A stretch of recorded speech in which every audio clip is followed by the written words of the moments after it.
I'm really pleased to welcome to the stage our lunchtime program, our speaker, a gentleman who has kept going. He was a legislator, he was an insurance commissioner, he was an attorney general, he was Supreme Court justice, he was a governor, he was re-elected as governor. He's the only person in Oregon, one of the few people in American history, but the only person in Oregon to have served in all three branches of government. And he still has a sense of humor after all of that. So let's welcome to the stage former Governor Ted Kulongoski.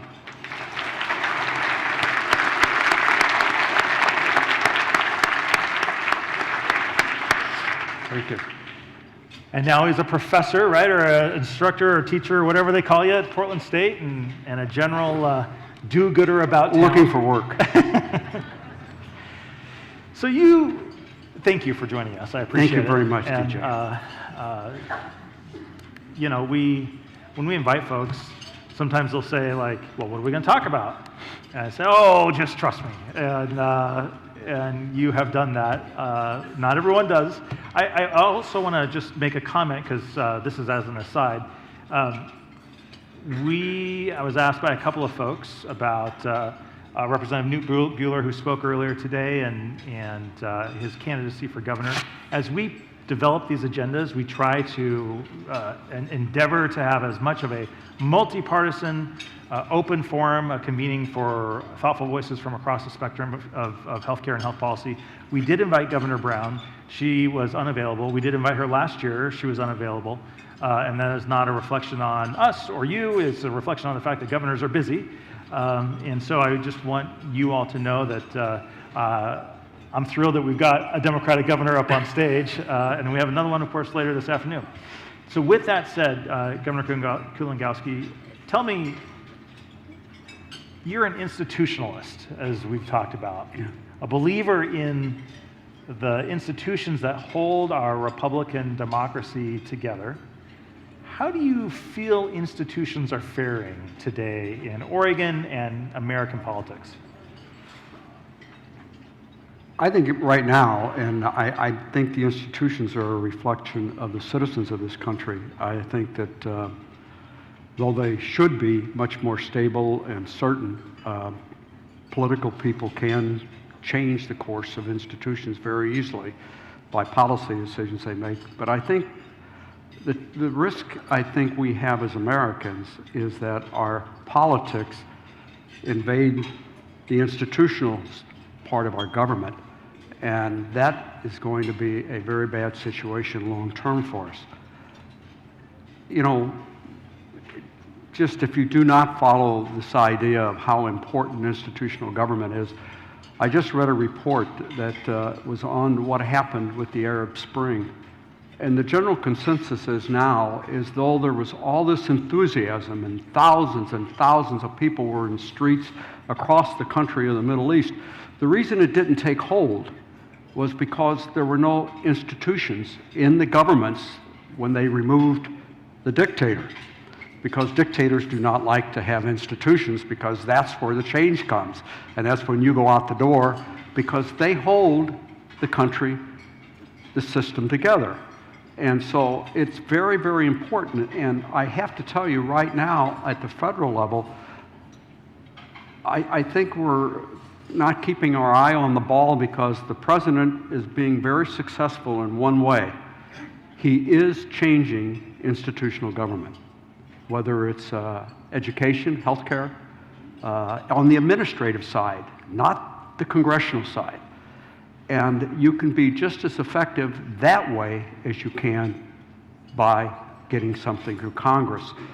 I think the president is actually much more crafty than a lot of us want to think, but he's always getting our attention deflected to something that doesn't make any difference one way or another.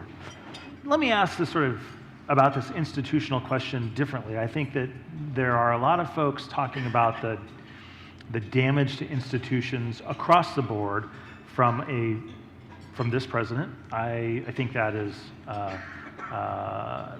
I think that's accurate, and I think commonly held amongst sort of establishment types. I also think that there's probably a lot of damage to institutions from a hyper-partisanship. In other words, the sort of orthodoxy that now is overlaid Democrats, the orthodoxy that's overlaid Republicans, do you see that as damaging institutions as well, or is that different?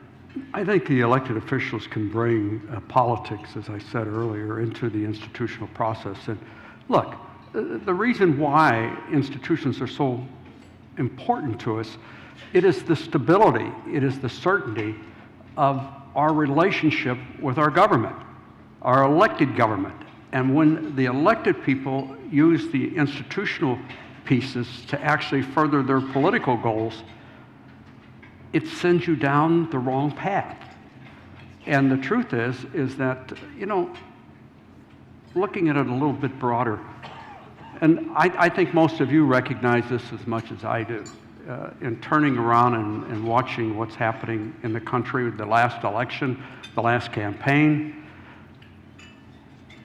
I think there's a serious question to be asked about whether the way our governance process works, I'm past the institutional side right now, but the checks and balances of whether in a country, when it was actually put together in 1787, there were 4 million people in the 13 colonies.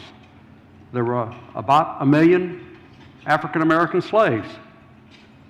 And the Congress met and treated them with they said, well, that's a 3/5 person because the South surely wanted to control the majority in the legislative branches of government and got both the 2 senators per state, plus got to count slaves as 3/5 of a person, and they basically put the Constitution together. I'm beginning to believe that with 330 million people today, and the great diversity in this country, we are having a very difficult time pulling together with some common principles or values that we run and believe in as Americans. And I think our political process is now starting to try to appeal to the parts rather than the whole. And we don't pay any attention to the whole. So I think your institutional government can come apart if the American people themselves do not have confidence that their government can resolve their problems. And if we keep this division among us and do the politics by interest group or by any other way we divide ourselves, we're losing sight of what we're supposed to be all together as one people. And I would challenge any of you to see anything that we're doing right now that actually appeals to that common core value of who we see ourselves as Americans today. I think we're in a very difficult situation right now. Let me sort of offer this sort of thought experiment that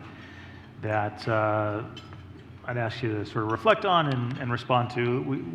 We think about the Civil War and Abraham Lincoln's role as president there as a painful but worthy cause and worthy leadership. We reflect on that period both in terms of abolishment of slavery, but also that keeping the states together was a just cause, a just war, that the North could hold, that the United States could hold itself together through aggression. Of course, if you're from Alabama, you think of that as the War of Northern Aggression, but the history books call it, holding the states together in a common country. Let's say Hillary Clinton would have won the election. Depending on who you ask, maybe she did, but let's say she won, and let's say secessionists in Texas decide, you know what, I agree with you, Governor, this is not a common home for me. We want to leave the Union. The only way they could do that would be through force of arms. It's illegal under Supreme Court law. If a secessionist movement came out of Texas, and that led, or any place, and that led to a decision about whether to send your sons and daughters or grandchildren to go fight and die to keep Texas in the country, do you think Oregonians today would want to send their kids to go fight to keep Texas in America? Or has our common understanding of community frayed so greatly that we may be on a very precarious precipice? What do you think?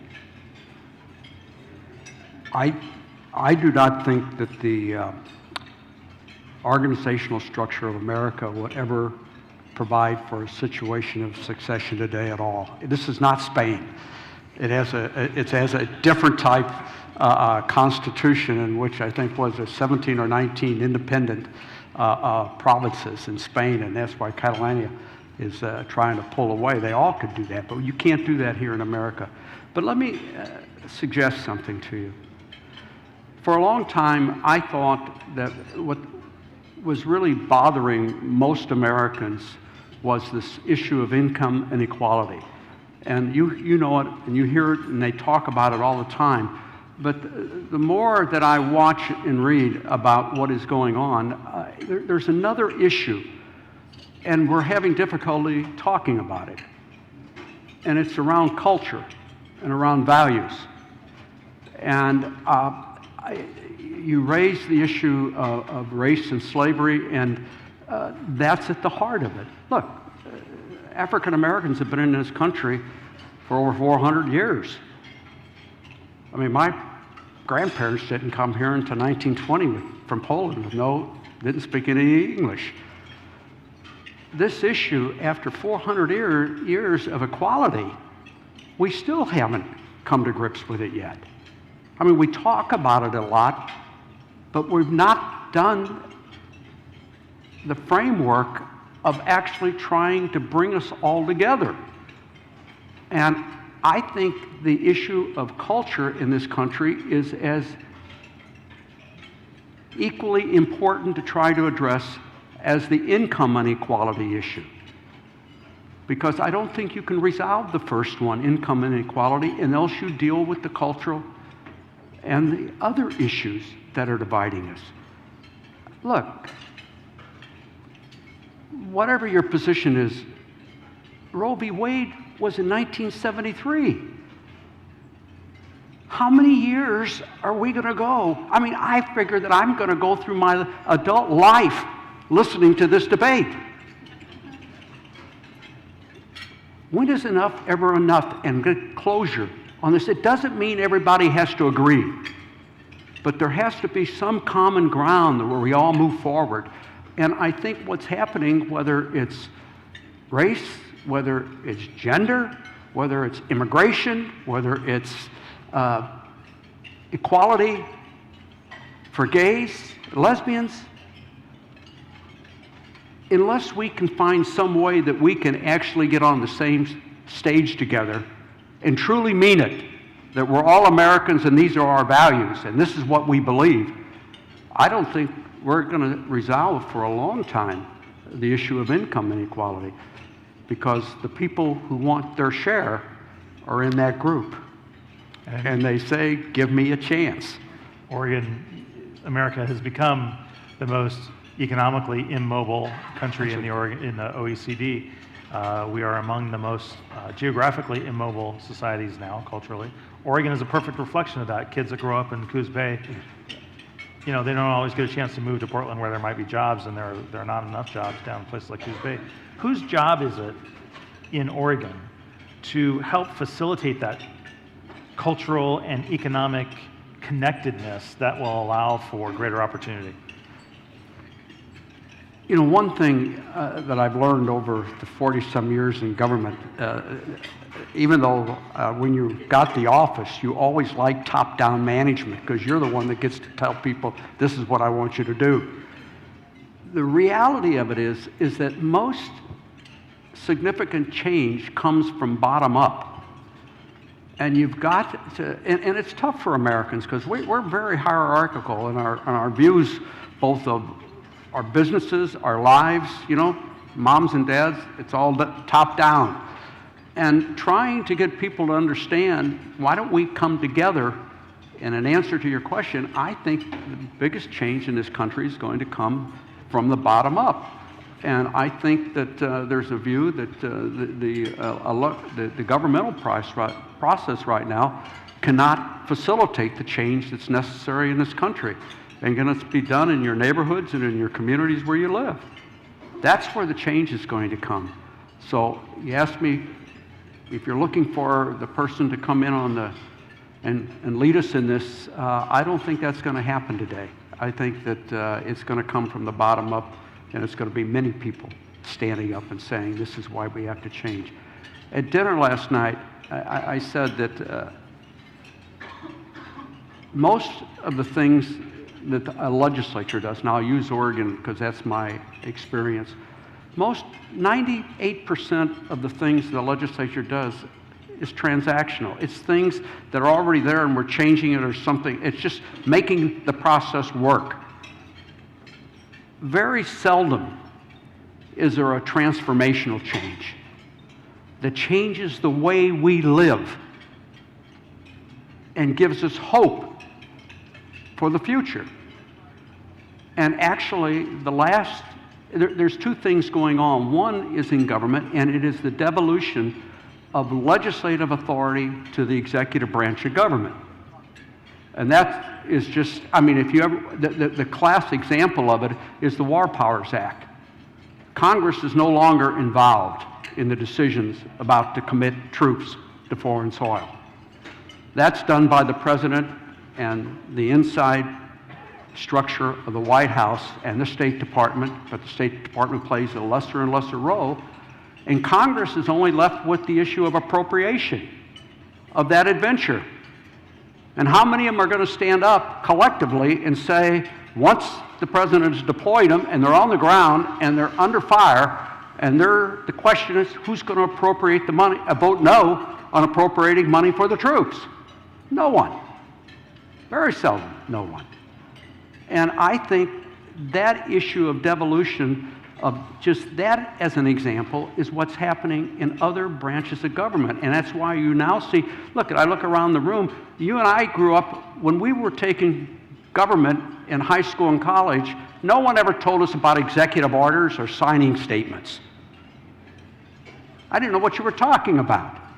It is a common practice, both for presidents and governors, because I did it, to issue executive orders that direct the governmental process to do this. This is the policy.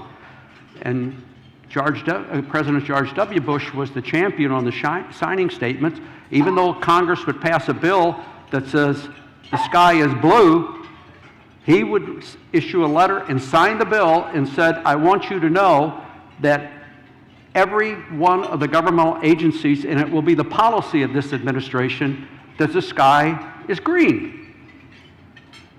And it's effective as a tool in governance.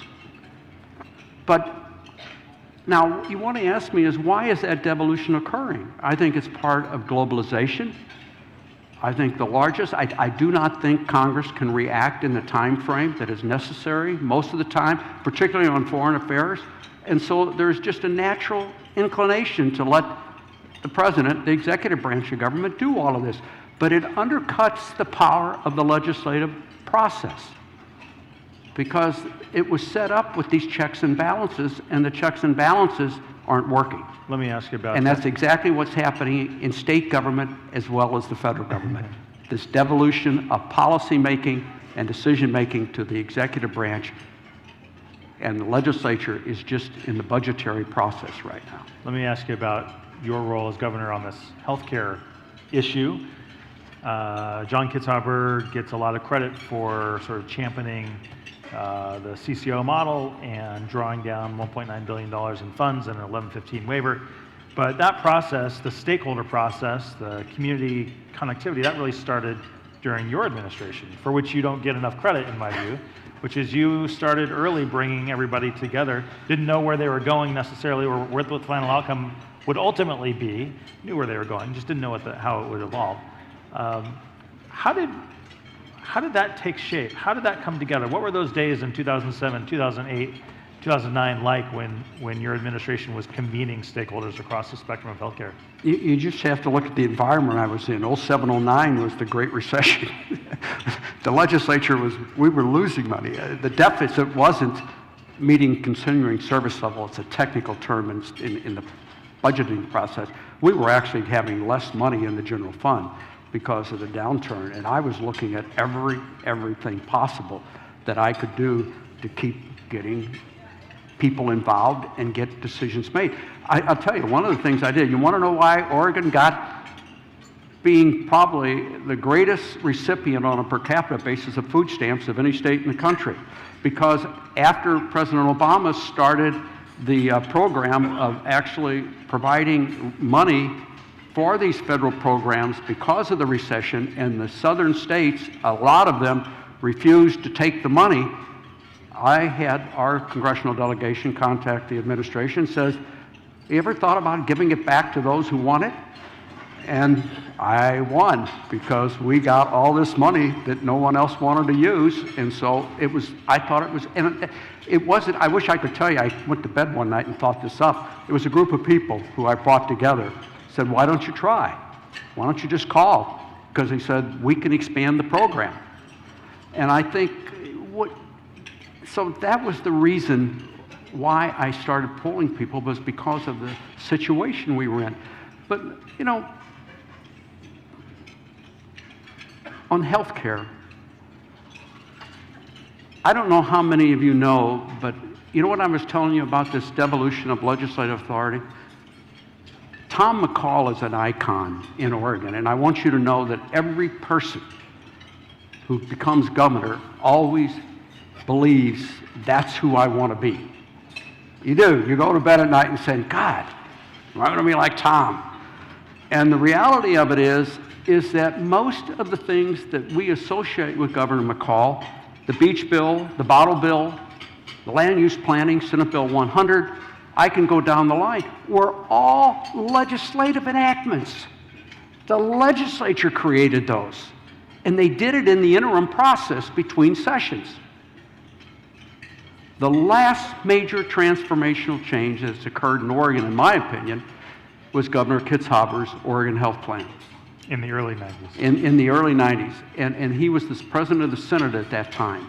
And he put that together with a process outside of the executive branch was involved, but it was really John's idea. And I think that has been the last major transformational change that has come in Oregon, is how we live. There have been pieces in the part that I did, and I don't know why, to be very frank with you, Oregon doesn't promote the Oregon Health Plan nationally as to how we're doing. I know there are problems, but think about it. How many states insure 98 to 99% of their children under 19 years of age? How many? It's Oregon. I think we're at 138% of poverty level. I think there's a lot to be said for the Oregon Health Plan. Can we do better? Yeah, we're going to work on it. But I think we should all be proud of it, because I think this is something that you can actually tell other people about, that actually shows you how to handle health care.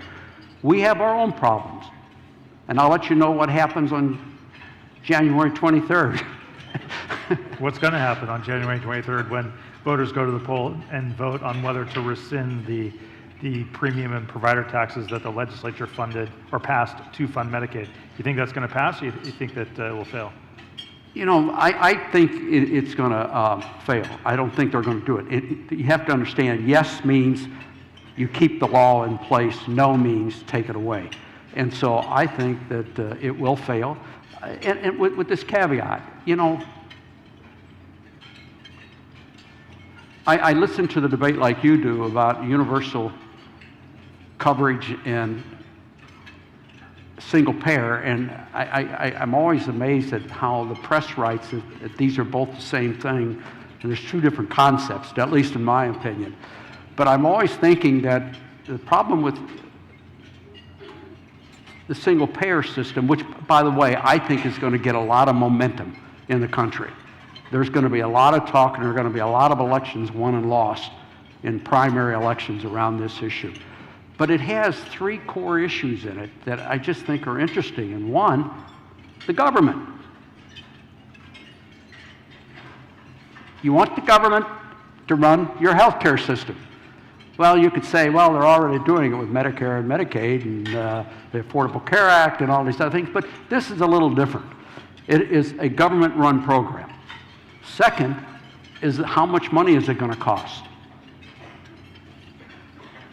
And I don't have any idea. But I know as a politician, the issue of the role of government and the issue of taxes are two lethal issues you can get the public engaged in. And the third is that there's probably, what, 150 to 200 million people somewhere in there that are not on Social Security or Medicaid, or they've got private insurance. What are we going to do with them? We're just going to walk in and tell them, guess what? The unions who have all these health plans, what are we going to tell them? It's over with. Lock the door. I just think this is much more complicated. It's an easy concept to say, because I don't think there's a person in this room that everybody here doesn't believe that every citizen in this country, and maybe every person in this country, is entitled to quality health care at an affordable cost. If that's the mission, I think you always have to see if these other programs actually accomplish that mission. And I'm not sure yet. And so I'm open to the debate about it, but I tend to lean more to a debate around national health care coverage, universal coverage, than I do single payer system. Because I think you can work the system. You know, I learned something a long time ago. When I was younger in government, I always thought if I was going due south and I wanted to go east, all you did was just turn around and walk that way. That isn't the way it works. You make incrementalism is a value in government. And the reason is what the citizens want more than anything is they want some certainty and predictability in their lives from their government. That's what business wants. That's what doctors want. That's what hospitals want. Certainty and predictability. So I've always thought that President Reagan got it right. If you watch what he did, is he just flicked the needle a small amount and let time as we go along. And what happened, Bill Clinton becomes president and he sponsors the Welfare Reform Act, which probably Reagan probably wanted to do, but he couldn't get there with that one swing. Yeah. So incrementalism in the change is very important, I think. Let me ask a political question, and if you all have questions, Rita or Emily will get you a microphone. I will look for you guys, Rita and Emily. Do you think healthcare is becoming something of a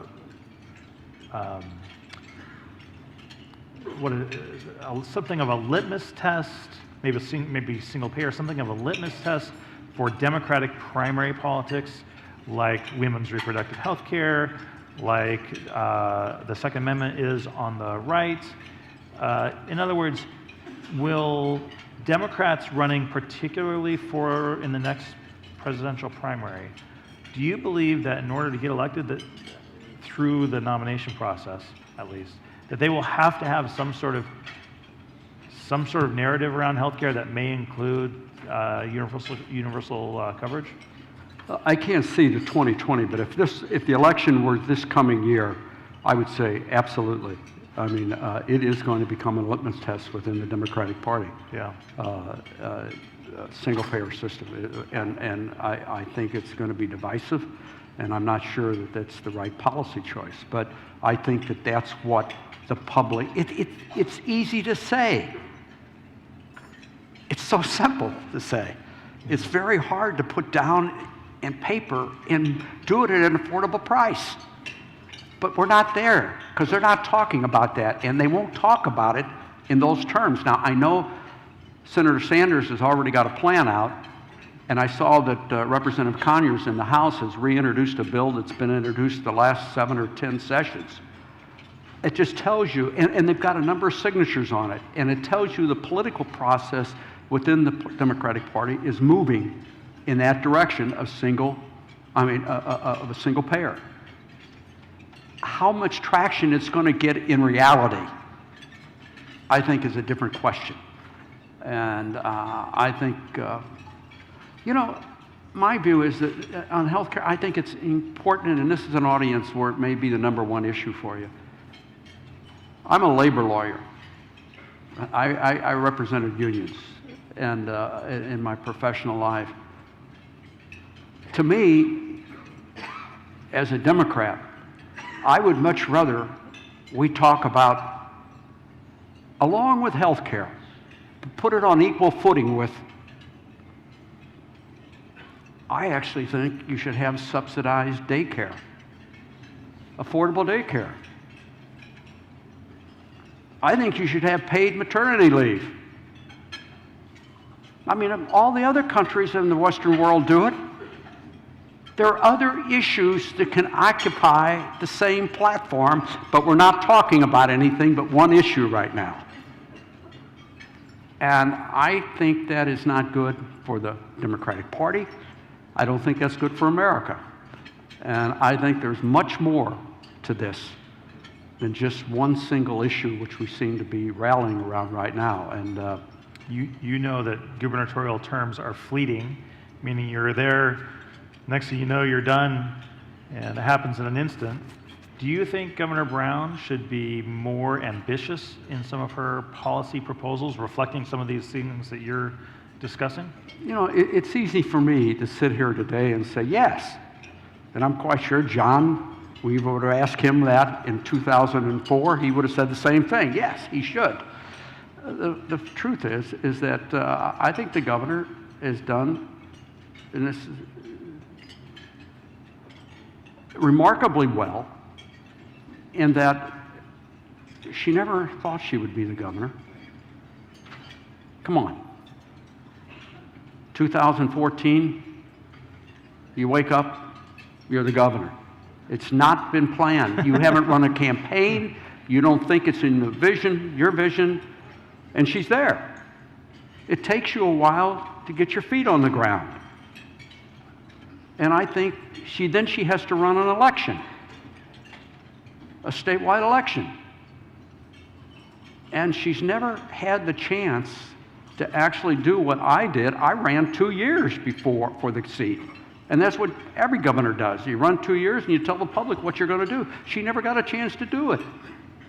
And trying to get her in a position now to where she can be herself, I think, and this is just me, and this don't take, I know something nobody else does, I think if she gets reelected, which I think she will, I think that her last 4 years is going to be a great opportunity for the issues that you're interested in healthcare and a variety of other issues, because she's done. The 2-year term, it's the same thing that caught Ted Wheeler. Filled a vacancy, then you had to run, and under the Attorney General says under the Oregon Constitution that 2-year term counts as a term, and you're only allowed 2 consecutive terms. So she's done. So I think the next 4 years are going to be very, very good for us, because I think she was going to have the opportunity, because she's going to tell us what she's going to do during the campaign. How have you found, this is a softball, I guess. Let me see if I can make it harder. As an institutionalist, as a longtime elected official, was it 1972 when you were first elected? I wasn't born yet. So that was, you know, did you find this recent health reform discussion in Congress? It strikes me that it was, in some ways, almost antithetical to the type of institution that the Senate, the U.S. Senate, prides itself on having been, and in some ways antithetical to what the U.S. House has been. How did you see that recent debate? You know, I've always believed that, contrary to what the general public thinks, that legislators and congressional representatives and senators actually think they're representing their constituents. Come on, they all want to come back. You don't go out and punch the constituents in the nose and saying, I'm going to make you mad. What you're doing is you're doing things that you think make them happy. Now, they may be incorrect as to what the constituents really want, but I think it more reflects the diversity which I talked to you about in the beginning in this country, the cultural diversity in this country, that when they get to Washington, D.C. or to Salem, it's very hard because of the amount of money that you have to raise, the tone of the campaign, this politics by identity. All of this works against people coming together and sitting down and compromising. You know, compromising is not a, how many letters? 10? It's not a 10-letter dirty word. It's actually the thing that makes democracy work. That's the way it's supposed to work. But it's now seen by elected legislative bodies as a dirty attribute. You don't really believe what you're saying, and else you toe the line. And that's the litmus test approach. The one thing in Salem which I found when I was governor that I could not believe happened, and it's happened in the national office, and it's happened in Salem, and it's happened in other states, and that is, when I got to the legislature in the early 70s, if anybody walked in and said, we're going to take a caucus position on this bill, health care, or we're going to take a caucus position on this bill, abortion, you would have been hooted out of the room, because the only caucus position we were ever talked about was when the president is in your party, or the speaker or the president of the Senate is in your party, to uphold the ruling of the chair, we take a caucus position. It's a procedural issue, which has now evolved into a substantive bargaining position, where you walk in, and I know in Congress there are senators that disagree with all of this, but they take a caucus position, and one party is no different than the other. They all do it. Both of them do it. And it doesn't bring about the diversity of opinion in the body to get people together to compromise, because it's either this or it's that. And unfortunately, that's not reality. If you all have a question, make sure you raise your hand. I see one over here. I'm David Pollack. I'm based at OHSU. And in 2002, on the eve of the election, I was breathing a sigh of relief that you won, because I had just become the medical director of the state addiction and mental health division. And so I was able to enjoy working with you. But your comments on what's happened to our democracy, I think, are important. In my view, our democracy is very threatened. I'd like you to comment on that, partly because of the unwise decision to consider corporations as people. And corporations are anatomically built to be nothing other than antisocial personalities. In terms of what they do, it has to be in their own self-interest. And the role and the impact of profit and unregulated profit, or profits at the expense of the community's health, is something we have to pay attention to. So Citizens United has been a really difficult thing, and the polarization. I'd like you to comment on that, but one other thing. I think I would disagree with you about what single payer means. It is simply the method of financing healthcare. There are a number of countries that have a single payer universal financing, but have a public and private mix of delivery. Our neighbors to the north are not government-controlled health systems. And that is something that is a marketing issue in terms of how we clarify what single payer means. It does reduce the risk that profits will be diverting funds from the delivery of care and increased access that we need. And I just wonder what you would say about those 2 points. And Emily, why don't you bring the microphone over here to the middle of the room? Let me take the latter one first. I said to in the beginning, this is not just about money and about you know, the idea about income or unfairness, it also has a cultural side to it. And the problem I have with single payer is that there are a number of cultural issues embedded in this, which is part of this country for the last 250 years. And I'm not saying that they shouldn't change, but what I'm saying is that how you bring about that change is critically important in holding us all together on the same mission. Because if we just all say, you know, you take a map of blue and red, what do I tell 40 other states? Screw you! This is what we're going to do. I can't do that, and it won't work. And I think that that's the dilemma for us, is we have to figure a way to bring us all together to start talking about these difficult issues. I think single payer is great a debate for the healthcare industry. I think this issue about the role of government is a great issue because it transcends everything that we do in this country. It's about globalization. What do you think the role of government should be? It doesn't just limit it to healthcare.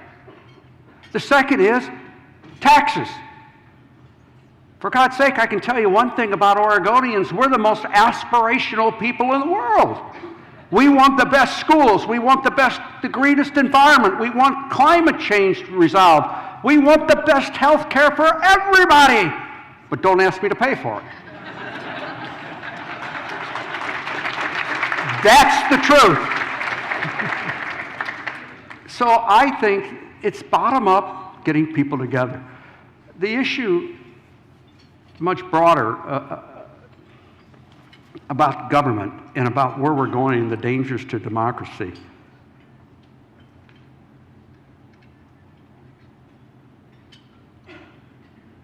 Unless we start having a candid conversation about who we are,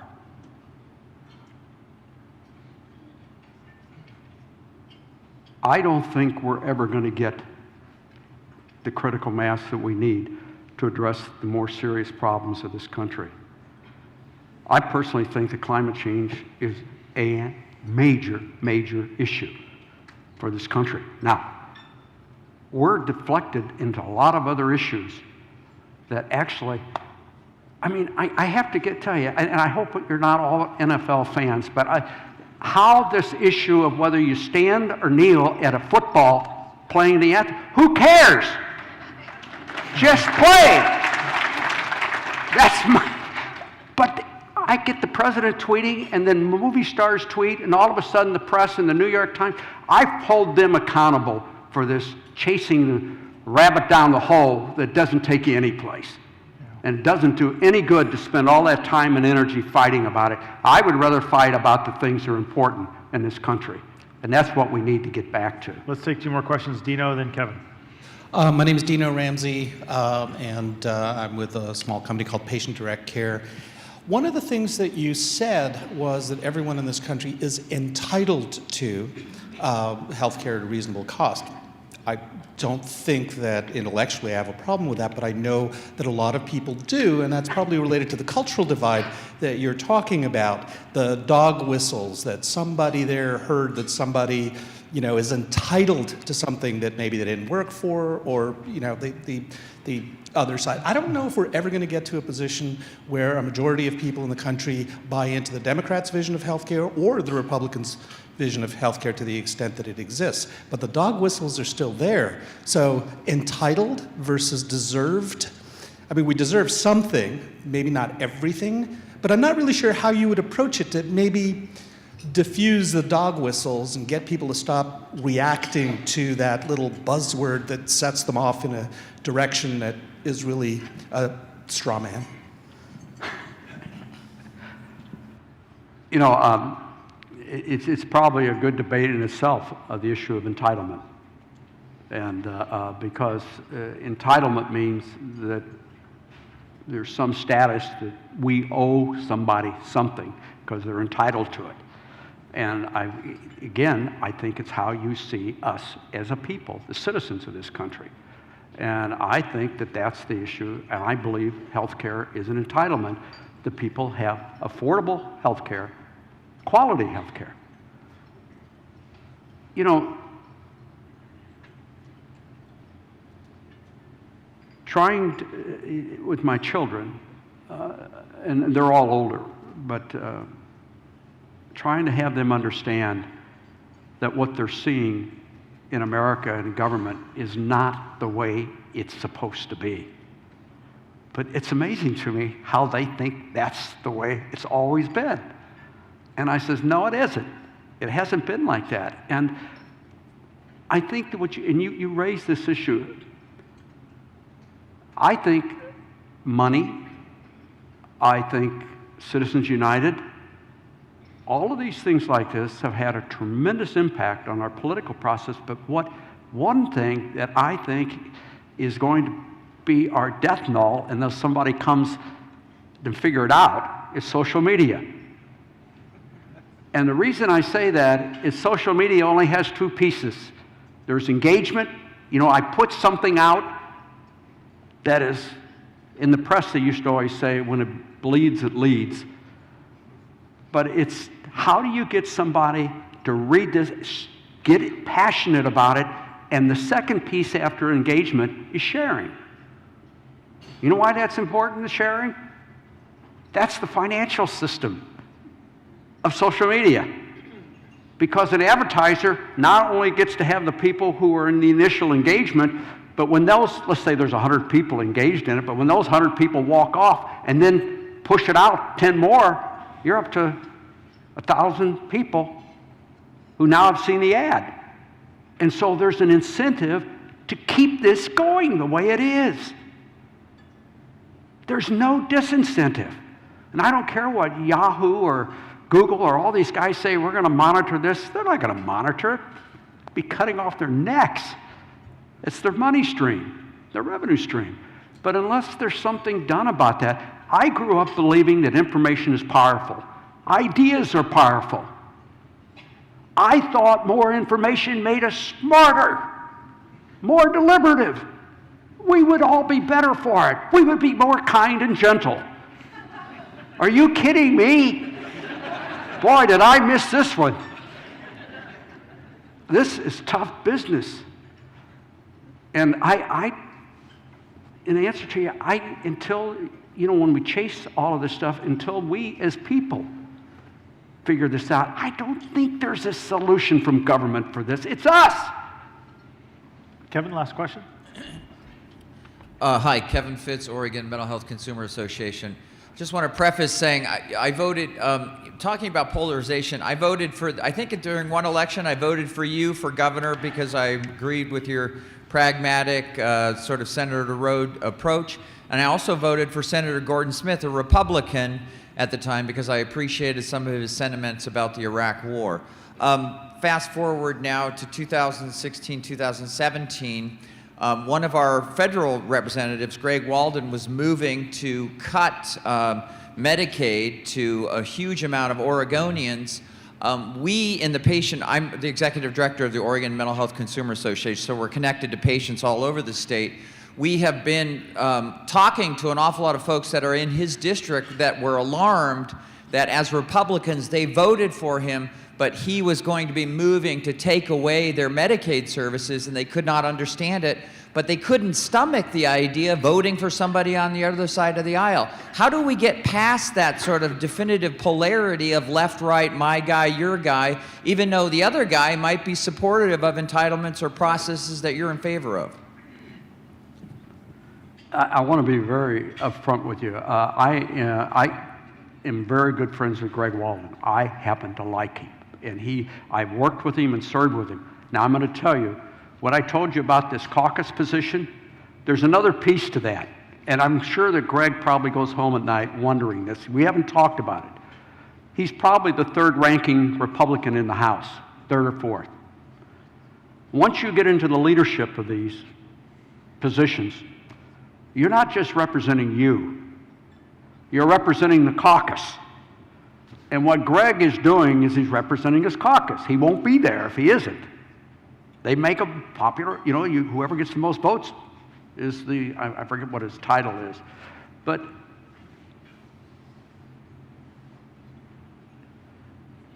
it's unfortunate that I think that the healthcare debate has gotten as you described. It's not about an issue, it's about personalities. And it's unfortunate that we've gone down that path. But I'm going to go back when I ended, and I'll let you go. It is nobody. It's us. Why do you think the Russians engaged in this social media stuff? They knew they saw the fissures in this society of what we've done to ourselves in our political process, and entered it and took advantage just to try to get people mad at each other. We're the ones that control this. And the question is, and where I started this, it isn't just about income inequality, about money. It's a cultural issue. And I think you're going to have to start seeing it as that. Because if you don't address the cultural issues in this country, we're never going to resolve these other ones that we're really, really should be paying attention to. Thank you. Governor Kulongowski. Thank you, sir.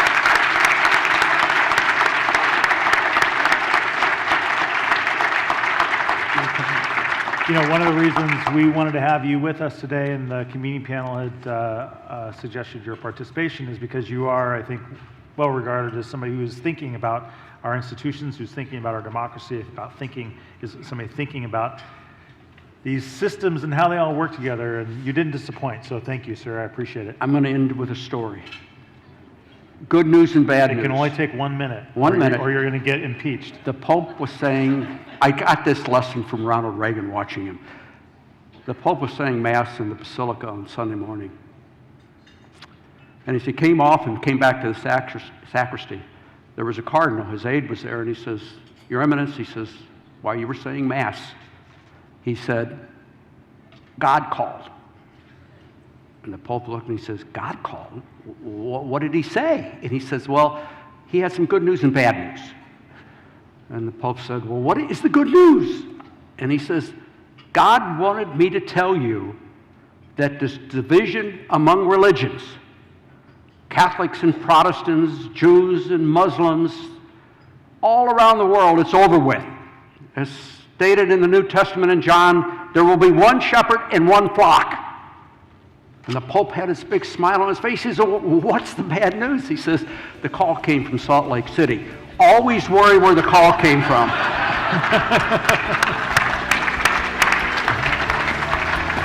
Thank you, sir. I appreciate it.